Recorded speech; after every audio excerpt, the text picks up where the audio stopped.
School کی چھٹی تھی۔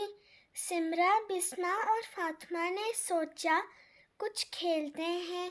بسمہ نے پوچھا مگر کون سا کھیل کھیلیں؟ سمرا نے کہا آؤ اسکول کھیلتے ہیں۔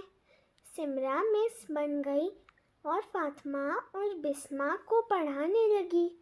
فاطمہ اور بسمہ بھی خوش تھیں۔ سمرا نے سوچا مس تو لکھواتی بھی ہیں مگر یہاں تو لکھنے کے لیے تختہ نہیں ہے۔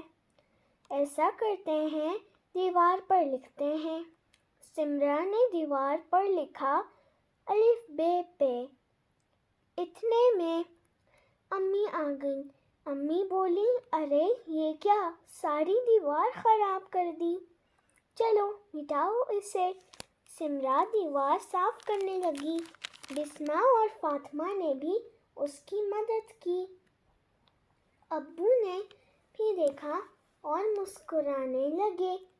دوسرے دن ابو گھر آئے تو ان کے ہاتھ میں ایک تختہ تھا۔ سمرا نے پوچھا ابو یہ کیا ہے؟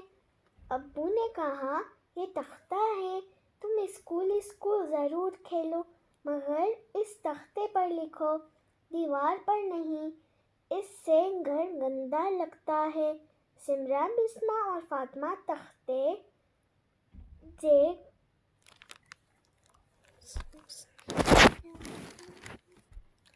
سمرا، بسمہ اور فاطمہ تختہ دیکھ کر بہت خوش ہوئیں۔